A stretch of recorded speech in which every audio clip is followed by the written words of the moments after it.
this is rooflemonger, my friends. It is the long-awaited DnF Duel Balance Patch, where, well, you'd think they'd go over the whole cast, as there's a lot of things good and bad. Swiftmaster, hey, maybe he needs to be toned down. Hey, someone like, say, the launcher could use some buffs. Well, some on one end, not so much on the other. This patch is something else, man. That's really gotta say. Here are the patch notes. Now, normally I would say in these kind of videos, because I'm a patch notes guy, I'd say like, oh, here, go check the video description for the link to the full notes. There's no need. This is it. What you're seeing right now is the patch. So you could argue that this game maybe needed a bit more direction and a couple changes to a couple characters and nerfing Swiftmaster. But, well, it's what we got. So that said, let's dive into it first here.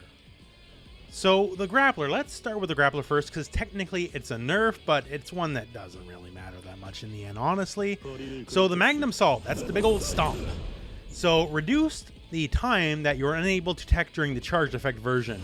I know that sounds very wordy and a little difficult to understand, but effectively, long story short, is this. If you remember how he can hold moves, like say we do back in heavy, does the Frankensteiner, right?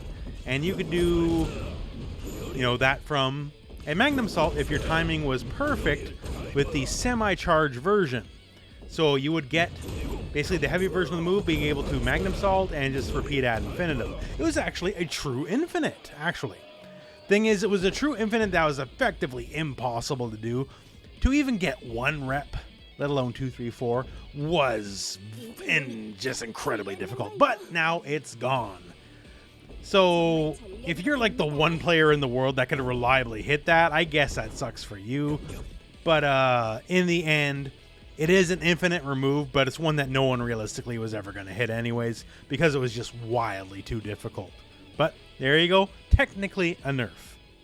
Now, while we have her on the screen, let's talk the Striker. She has exactly one change, and that is Rising Fist. That's her reversal here.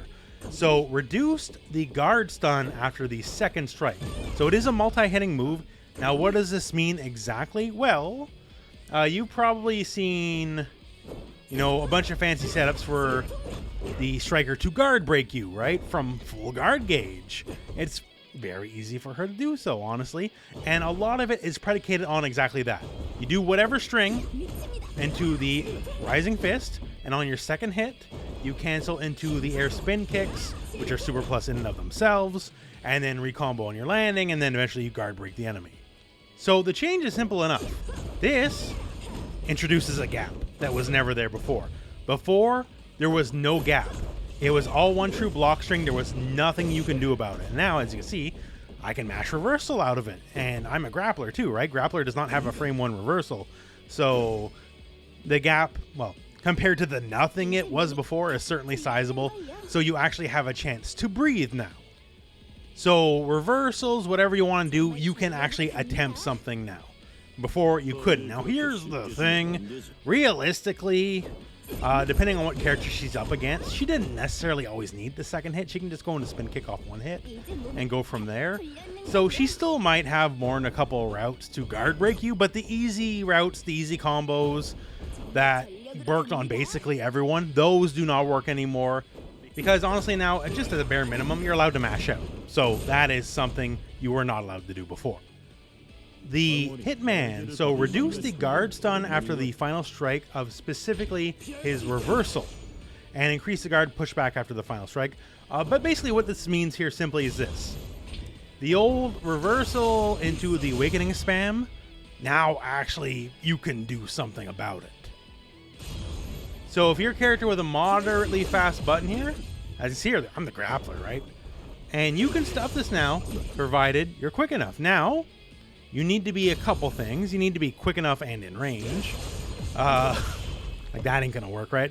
I had to be like point blank for that to actually work, but still that's something. Moves that are slower but more range, you're still gonna get bonked, right? So it has to be a particularly quick button, but you can now actually challenge it. And if you choose to roll through it, because you're always allowed to roll through it, you will now have more frame advantage than you did before. Not necessarily a punish in this situation, as you can see here, but still better than your options were before. You'll have a bit more frame advantage to play around with. So it's frankly still degenerate as all hell. I'm not going to lie to you, right? This shit's busted, but it's a little less busted now, I guess. And now here's the main event, Swift Master. So very small changes for Striker, Grappler, Hitman, and then quite a few changes for Swift Master, who is very fairly called as the single best character in the game in a tier of his own. Now, even with all this in mind, because I'm going to go through quite a bit of nerfs here, keep in mind he still has all the options in the world. The real reason why he's the strongest is because he can just do the most things, basically, and that hasn't changed. Maybe, you know, a couple things will be not as good, right? But in the end, he still has more options and a bigger playbook than everyone else. And that means he'll probably be still pretty top tier in the end. So now, first up here, just the mana. So his mana regeneration rate is now less. In case you're unaware, mana regeneration rates are not the same across the board. All the casts actually have different mana regeneration rates. And now it doesn't specify how much less, but it will be less. So basically, he'll be able to overwhelm you with his BS just a little bit less often because he'll have less mana to play with. Now, to get into some of the nerfs directly here, so moves like Wind Twist, that's the little hurricanes here, Wind Orb, which is explanatory enough, you know, the Wind Orb, and also Stormquaker, which is when you do your orb here and then cash it in for the big tornado. So all these three moves here, basically your mana regenerates later than it did before. So your mana regenerates later on a later timer, and also your mana regenerates slower than it did before. So these are tools to basically just keep them from getting as much mana and thus as much offense as he could before. So other moves have had their minimum damage change. So these are moves like Storm Strike. You see this guy a lot in combos and in neutral, to be fair. We have the Vortex Hurricane and the Stormquaker, which basically these are like your big tornado extra moves when you have your setup going, right? So since the minimum damage is reduced, this means in longer combos, his combos will do less damage overall. It's not going to be significant, but it takes some of the edge off. Wind Blaster, the Stormquaker, and also his aerial movement, which is when he has the orb up here, and then he can like kind of use it to move around. All these do less guard gauge damage. Now, he wasn't necessarily known as like a guard break character, but he could certainly do it. Just maybe not as infamous as the Striker, right? So that's another nerf that basically will take him a little bit longer to open you up. Other things here too, like just his standing heavy here. The Wind Blaster does less damage than it did before. Not much less, but still less is less. The Wind Twist, that is the damage shield here with the little hurricanes. So reduced duration time. So simply put, if you let it run its maximum time, that's actually mildly significant. It is out there for a lot less than it was before. So no more just free getting around zoning. Says increased stun time. So if it connects, I guess, a little bit longer stun than it was before. Now, I'm hardly a Swift Master player, so I can't tell you the full imaginative openings this could bring up, but that is, I guess, technically a buff. And also, it says disappears when guard break is inflicted on the Swift Master. So if you get guard broken, they go away. Now, this situation is probably very rarely going to happen, but I guess it could happen.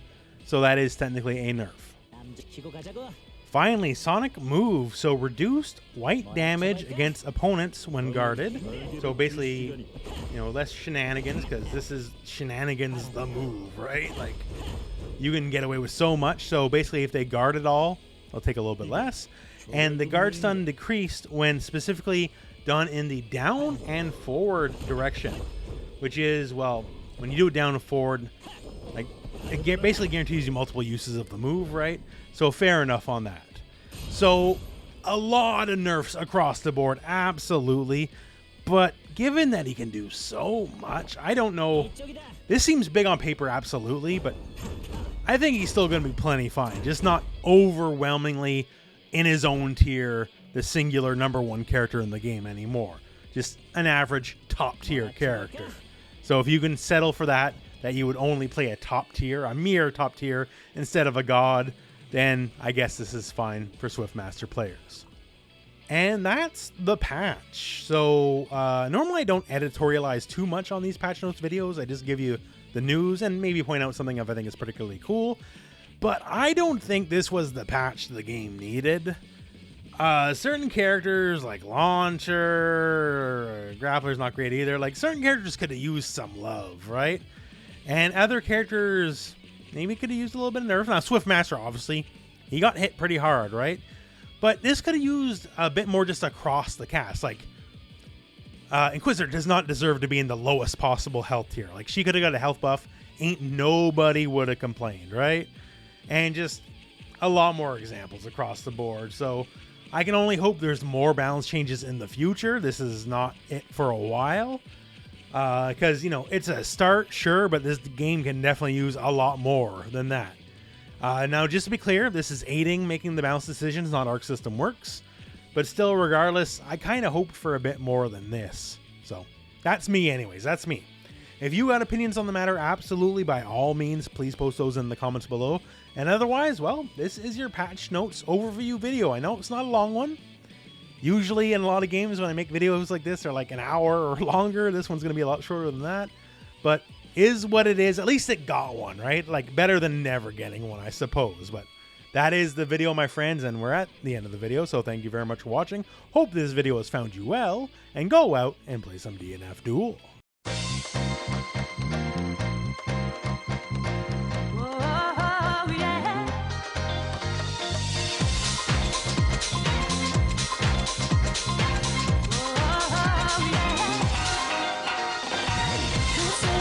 Love